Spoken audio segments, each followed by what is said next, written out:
Alright, before I start this Ryanimation review, I want to give a shout out to GumballFan123 for helping me with this video. He spent $200 for me to do this Ryanimation review here. And if it wasn't for his generosity, I would not be able to do this Ryanimation review.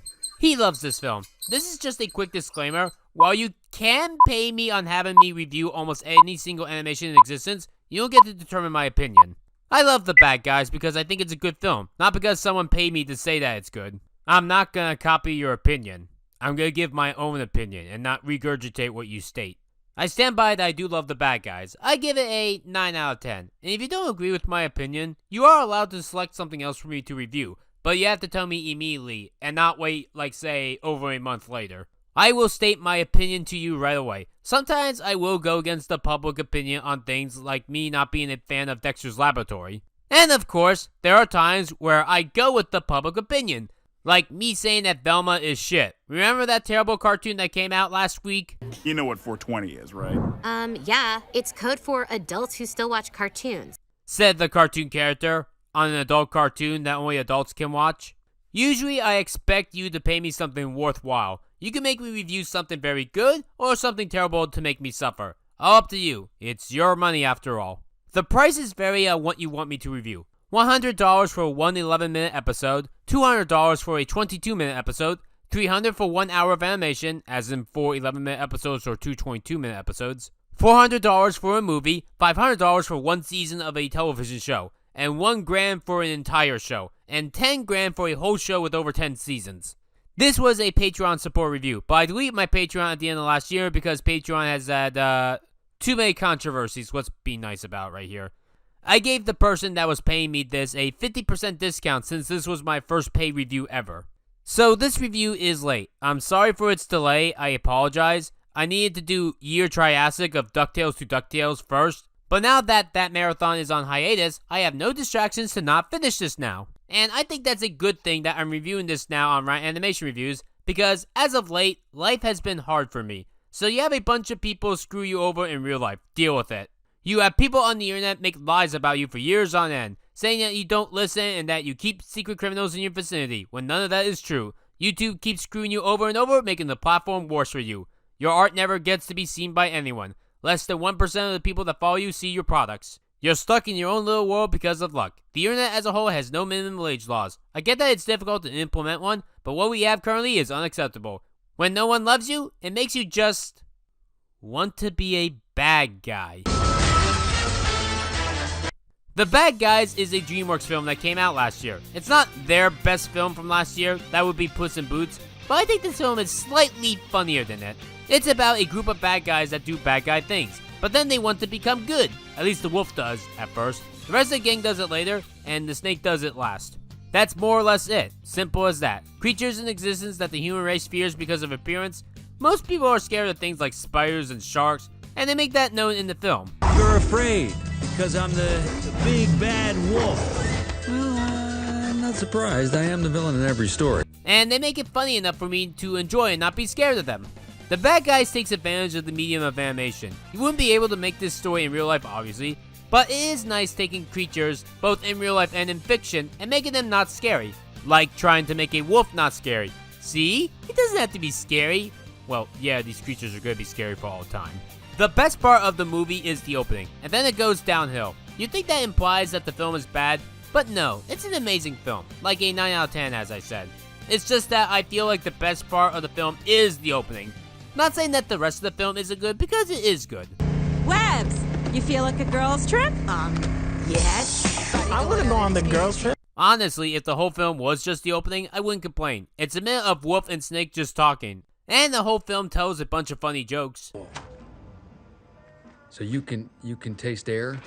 What else you got? Forget about it. Can you also hear color? Can you see sound? I'm a sucker for scenes of characters spilling off each other shooting the breeze. We don't always get enough of these kinds of things. It's like the first 8 minutes of Lucky Star where they talk about food and nothing else. But now we see something like that on the big screen. And the whole film has jokes throughout it. I'm having a baby! Oops, I forgot, I'm not pregnant. My baby! The bad guys do have some bad jokes, like calling the meteor a butt or anytime that piranha farts. It also has some cliches, like the friendship breakup or Act 2 or Act 3 breakup, wherever you want to call it. It's not that bad here, but it's still a problem because they come back 10 minutes later and they're friends again. Though, do you guys notice that the setting for it looks similar to My Little Pony the movie when it did its own breakup on a dark, gloomy beach? Weird. And then there's Marmalade. While I don't think he's the greatest villain DreamWorks has ever made, especially when Death from Puss in Boots 2 came out later in the year being infinitely better, I do at least like what Marmalade represents, even if he's just a guinea pig. Yeah, it's hard for me to take a villain seriously when they are some kind of cute animal that does not normally become vicious, even if that's the intention. What I do at least like is that when he's revealed to be a villain, we're only halfway through the film, so we actually have time to explore this concept. It's not like Hans from Frozen or Callahan from Big Hero 6 or Bellwether from Zootopia, where they only have 5 to 10 minutes of them being a villain. Marmalade gets about 40 minutes of being a villain. That's half the film right there, and I love that. I also love all the hypnotized guinea pigs, especially when they steal the armored cars right at the bar each time when the drivers were at the school hospitals. I laugh each time that happened. And yes, the animation of this film rocks. DreamWorks has been doing this unique style more as of late, and I love it. Less trolls and Boss Baby. More The Bad Guys and Puss in Boots The Last Wish, please. Speaking of other DreamWorks films, The Bad Guys is based on a book, or rather a book series. This is something that the person that commissioned me wanted me to talk about. The Bad Guys is a book series of the same name. It's a bit like Hoodwinked in a way, where they bring up famous stories, give us the idea that maybe there's another side to this, and they keep the villains likable. One key difference is that from the start, the wolf wants to be good. It's not something that he wants to do as the film progresses, it's something that he wanted to do from the start. But I think both still work out in their stories that are told. Impersonating a sheep. When I hear this joke, I think of this scene from the Looney Tunes show. What did I do? You've been impersonating a cop and handcuffing people all over town. What about him? He's been impersonating a chauffeur. That's not illegal. It's pathetic, but it's not illegal. This also reminds me of the book, ironically enough, starring a wolf, called The True Story of the Three Little Pigs. Basically, it's a book on why the wolf killed those pigs, them being accidents according to the wolf. I read this as a child, but I don't recall reading this as an adult. I just remember the book exists. Yeah, a lot of films in existence are based on books. Most Disney films are usually based on books. Even DreamWorks has its fair shares of books. The original Shrek is based on a book of the same name. I think the book series on The Bad Guys is good. Not as amazing as the film though. The tarantula is not in the first book. It appears in the late book as a much more different design than the film. It took 4 years to make this film, but I think it was worth it, as this feels like a bright future for DreamWorks. Well, with this and Puss in Boots, both very beloved films with amazing and unique different stylized animations. One last thing to talk about with this movie, and that's the voice acting. I really enjoy it, and there are a couple of actors worth talking about more. For example, Awkwafina voices Tarantula. When I first got word of this, I thought she was gonna suck. She was the voice of that robot from the third SpongeBob movie. No, seriously, he decided to go in a different direction. You're fired. And she was also the voice of Disney's worst ever comic relief, that being Sisu. No, by proving to you that if you want to get someone's trust, you have to give a little trust first. Don't. In hindsight, maybe I was a little hasty.